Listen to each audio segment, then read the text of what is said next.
Título de la lección: para que sean uno. Nuestro texto inicial se encuentra en Evangelio de Juan, capítulo 17, versos 20 y 21.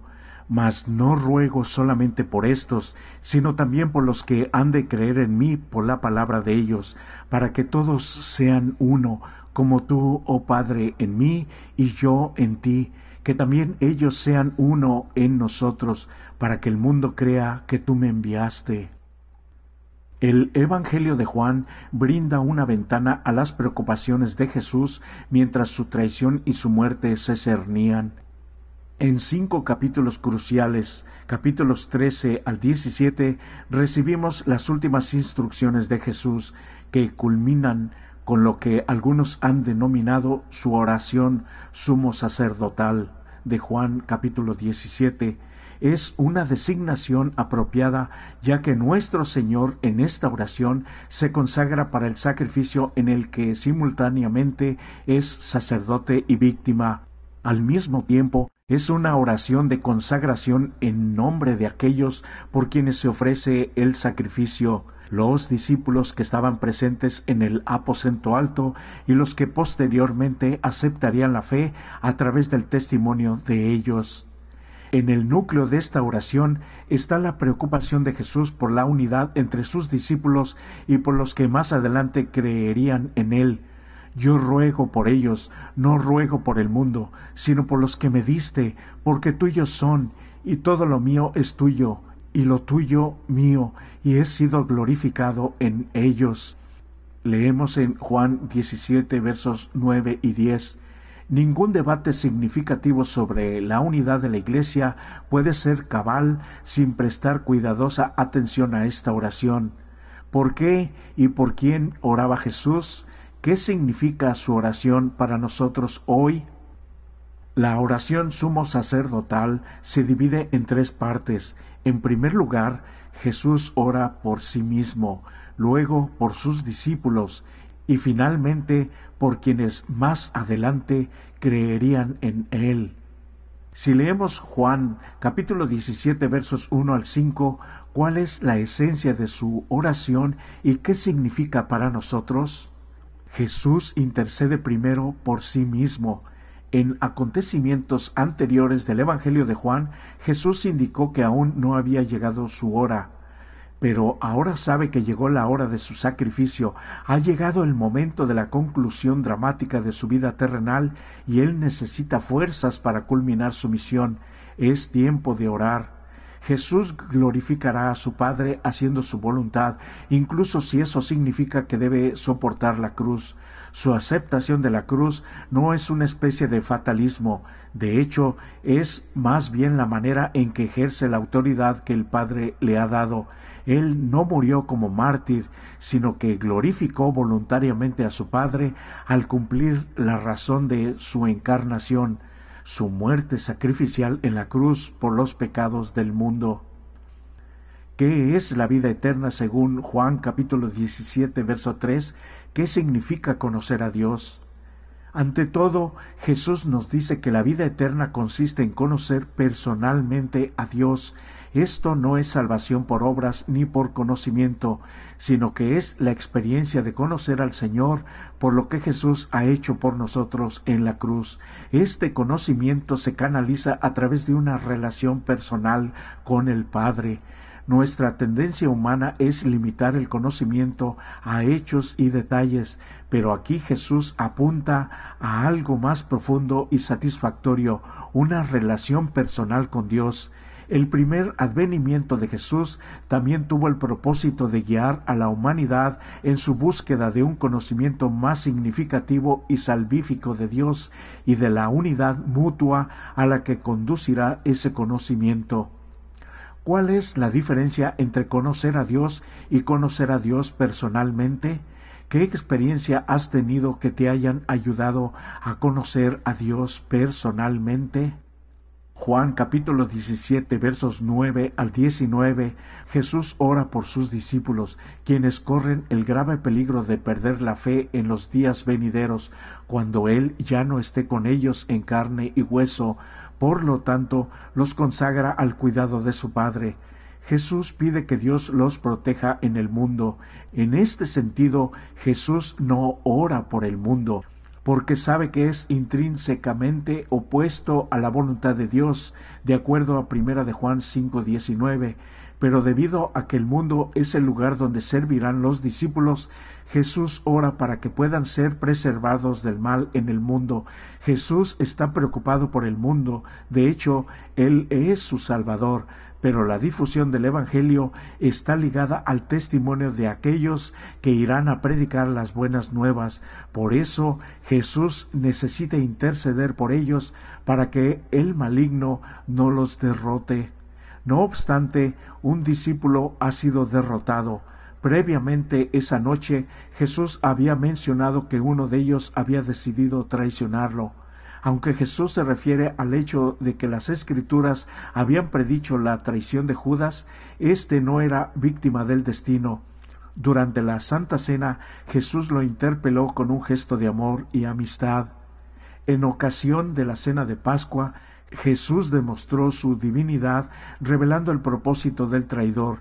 Incluyó tiernamente a Judas en el servicio hecho a los discípulos, pero no fue oída su última súplica de amor.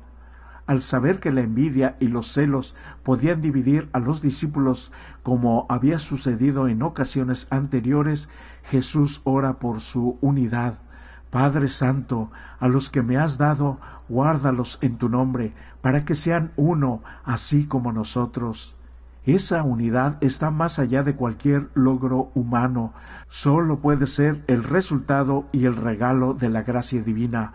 La unidad de ellos se fundamenta en la unidad del Padre y del Hijo, y esta unidad es un prerequisito indispensable para un servicio eficaz en el futuro. La santificación o consagración de los discípulos en la verdad también es indispensable para el servicio. La obra de la gracia de Dios en el corazón de los discípulos los transformará. Pero si han de dar testimonio de la verdad de Dios, ellos mismos deben ser transformados por esa verdad. ¿Qué significa no estar en el mundo? ¿Qué hay en nosotros, en nuestra vida y en nuestra forma de vivir que hace que no seamos de este mundo? Después de haber orado por sus discípulos, Jesús amplió su oración e incluyó a los que han de creer en mí por la palabra de ellos. En Juan capítulo 17 versos 20 al 26, ¿cuál era el mayor deseo de Jesús para quienes más adelante creerían en el mensaje del Evangelio? ¿Por qué es tan importante que esta oración se cumpla? Como el Padre y el Hijo son uno, Jesús oró para que los futuros creyentes también fuesen uno. En algunos lugares del Evangelio de Juan, Jesús se refirió a la unidad del Padre y del Hijo. Nunca actúan independientemente el uno del otro, sino que están siempre unidos en todo lo que hacen.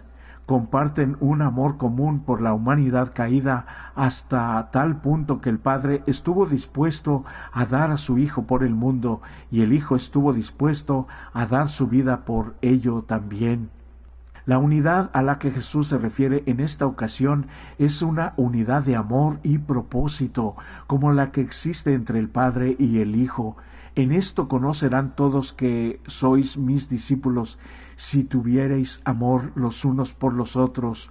Juan capítulo 13, verso 35. Manifestar esta unidad en amor confirmará públicamente su relación con Jesús y con el Padre.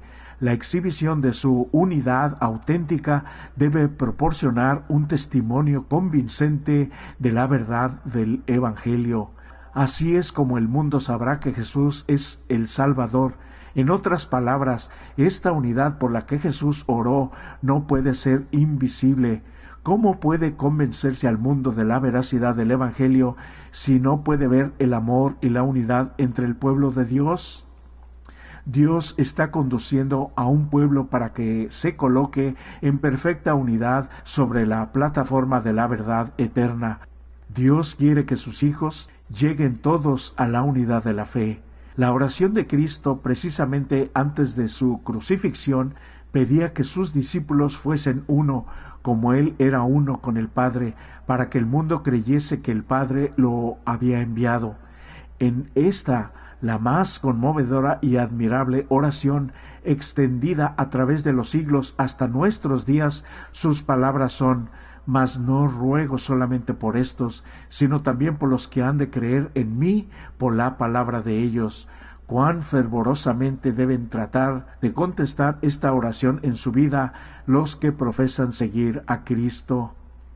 ¿Qué estamos haciendo en nuestra vida y en nuestra iglesia para ayudar a alcanzar el tipo de unidad que se presenta aquí? Porque es primordial que cada uno de nosotros tenga cierto grado de muerte al egoísmo, al yo, si queremos que nuestra iglesia esté unida como debería.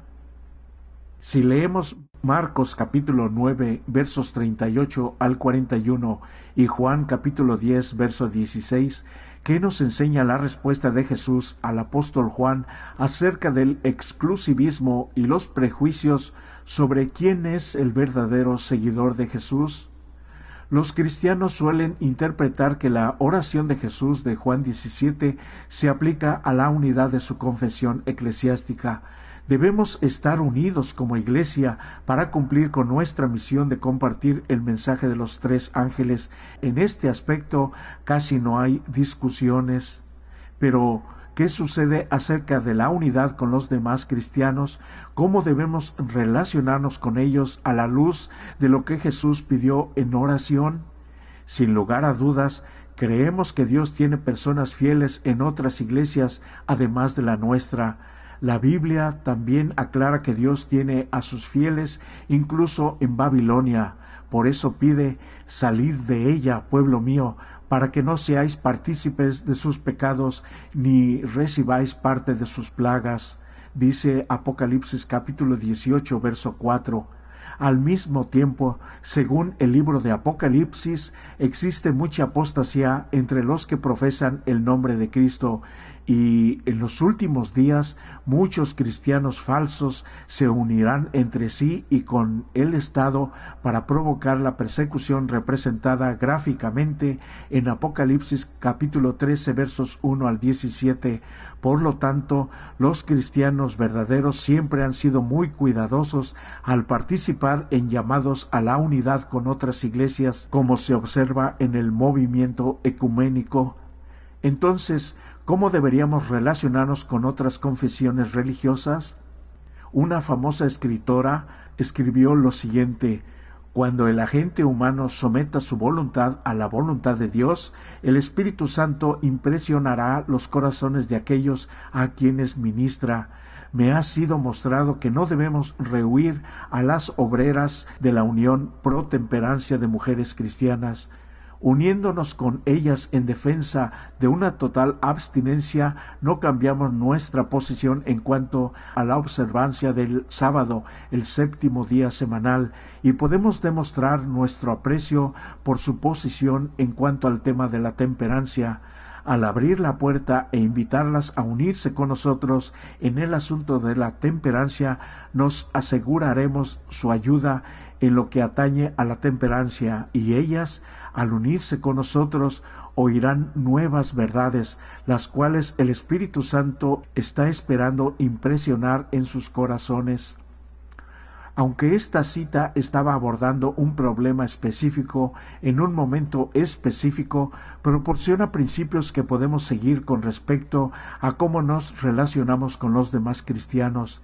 En primer lugar, podemos trabajar con ellos sobre la base de sus intereses sociales comunes. En segundo lugar, si nos unimos a ellos, debemos hacerlo de una manera que no comprometa nuestras creencias o prácticas. En tercer lugar, podemos y debemos usar esta unidad para compartir con los demás las preciosas verdades con las que hemos sido bendecidos.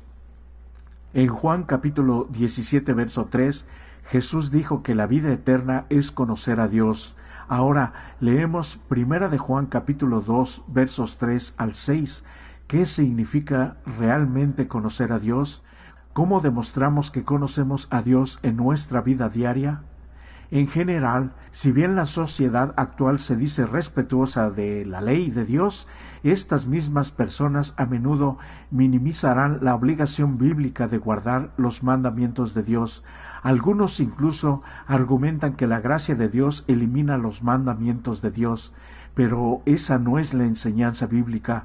Guardar los mandamientos no es una condición para conocer a Dios, sino una señal de que conocemos a Dios, a Jesús, y que lo amamos. Por lo tanto, el conocimiento de Dios no es sólo un conocimiento teórico, sino también conduce a la acción. Jesús mismo enfatizó: si me amáis, guardad mis mandamientos, y esto quiere decir todos sus mandamientos. El que tiene mis mandamientos y los guarda, ese es el que me ama, y el que me ama será amado por mi Padre, y yo le amaré y me manifestaré a él. Dice Juan 14, versos 15 y 21. En esto conocemos que amamos a los hijos de Dios, cuando amamos a Dios y guardamos sus mandamientos, pues este es el amor a Dios, que guardemos sus mandamientos, y sus mandamientos no son gravosos. Primera de Juan capítulo 5, versos 2 y 3. Ahora si leemos Juan capítulo 13, versos 34 y 35, ¿qué mandamiento nuevo les dio Jesús a sus discípulos y cómo se relaciona con la idea de unidad entre los seguidores de Jesús? El mandamiento de amar al prójimo no era nuevo en sí. Se lo puede encontrar en las instrucciones que Dios le dio a Moisés en Levítico capítulo 19, verso 18. Lo nuevo es el mandato de Jesús para que sus discípulos se amaran unos a otros como Él los amaba. El ejemplo de Jesús de amor abnegado es la nueva ética para la comunidad cristiana. ¡Qué maravillosa norma se nos ha presentado! La vida de Jesús había sido una demostración práctica del amor en acción. La obra de la gracia es un servicio continuo de amor y de esfuerzo abnegado. Podemos imaginar que la vida de Cristo fue una manifestación incesante de amor y abnegación por el bien de los demás. El principio que impulsaba a Cristo debe impulsar a su pueblo en todas sus relaciones. ¿Qué testimonio más poderoso sería ese amor para el mundo? ¿Y qué fuerza poderosa para nuestra unidad podría brindar ese amor también? ¿Cómo podemos aprender a reflejar la clase de amor abnegado por los demás que reflejó Jesús? Como conclusión, podríamos sugerir que se lea en el libro Conflicto de los Siglos, páginas 437 a la 440, el capítulo Estados Unidos en la profecía. Aunque la Iglesia Adventista del Séptimo Día es una iglesia mundial con muchas iglesias locales, los adventistas no pretenden ser la Iglesia Universal de Cristo. La Iglesia Universal es más amplia que cualquier confesión religiosa, es visible e invisible, dado que está compuesta por quienes creen en Jesús y lo siguen. Esta cuestión teológica en particular se intensifica si tomamos en consideración la apostasía entre los cristianos que el libro de Apocalipsis aborda en forma conmovedora. La iglesia pura de Apocalipsis 12 contrasta con la ramera de Apocalipsis 17, Babilonia, la gran ciudad, que a su vez contrasta con la esposa del Cordero, la ciudad santa, o la Nueva Jerusalén de Apocalipsis capítulos 21 y 22. En el siglo I, la Iglesia Universal quizás haya sido bastante visible. Es mucho más difícil y complejo de verla, por ejemplo, durante la Edad Media.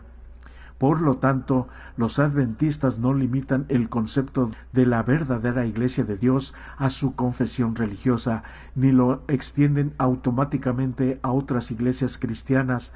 La verdadera Iglesia de Dios está integrada por quienes realmente creen en Él. Dios los conoce. Por otro lado, los adventistas sostienen que son el remanente visible y especial de Dios del tiempo del fin, de Apocalipsis capítulo 12, verso 17 y los capítulos 12 al 14. Este remanente tiene un carácter tanto local como universal. Lo podemos leer Apocalipsis capítulo 2, verso 24 y capítulo 12, verso 17. Tenemos ahora unas preguntas para dialogar. Número 1. ¿Por qué el cumplimiento de Juan 17 es tan importante para nosotros? La oración de Jesús, ¿qué revela sobre su deseo para nuestra iglesia actual? Número 2. ¿Tu iglesia local ha trabajado con otros cristianos sobre ciertos temas? ¿Qué tan bien les fue? ¿Cómo podemos trabajar con ellos en el momento apropiado sin comprometer ninguna de las verdades que hemos recibido? Número 3. ¿Qué implicaciones hay en la siguiente declaración y cómo podemos hacerla realidad entre nosotros? Si el profeso pueblo de Dios recibiese la luz tal cual brilla sobre ellos de su palabra, alcanzarían esa unidad por la cual oró Cristo, la unidad del Espíritu en el vínculo de la paz. Dice: hay un cuerpo y un espíritu, como fuisteis también llamados a una misma esperanza de vuestra vocación, un Señor, una fe, un bautismo. Podríamos decir como resumen que la oración sumo sacerdotal de Jesús en Juan capítulo 17 es un recordatorio de que Él todavía se preocupa por la unidad de la Iglesia en la actualidad. Su oración debería ser nuestra y debemos buscar formas de consolidar nuestra fe en la palabra de Dios. El amor por los demás también debe caracterizar nuestras relaciones con todos, incluidos otros cristianos, más allá de nuestras diferencias teológicas. Por eso hoy es un nuevo día de oportunidad de acercarnos más a Dios y a su bendita palabra y ponerla en práctica. El liderazgo de Dios a través de Jesús y de su Santo Espíritu nos acercarán, nos unirán más y más cuando cumplimos su voluntad, que podemos ver ya revelada en su santa palabra y en todos sus mandamientos tan claramente estipulados en el pasado, y ahora mismo los podemos ver en su bendita palabra. Deseo de todo corazón que logremos la unidad en Cristo. Es mi oración también para ti y para todos los que te rodean allá donde te encuentras.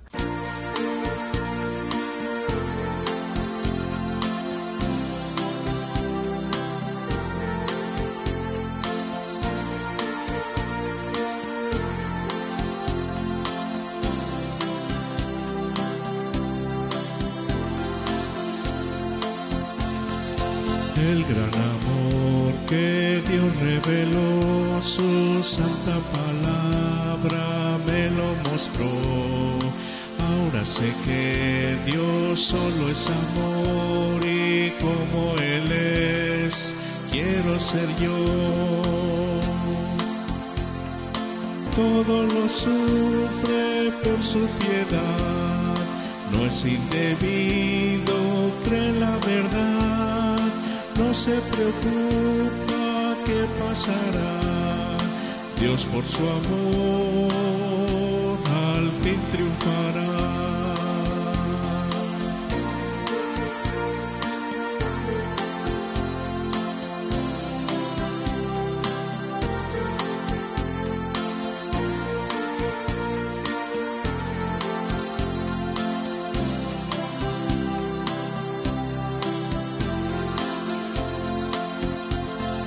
Dios con su amor mi orgullo quitó, mi mal acabó, bondad renació, fe y esperanza Jesús me dio, pero como Él es, su amor lo mejor. Todo lo sufre por su piedad, no es indebido, cree en la verdad. No se preocupa qué pasará, Dios por su amor al fin triunfará. Todo lo sufre por su piedad, no es indebido, cree en la verdad. No se preocupa qué pasará, Dios por su amor al fin triunfará.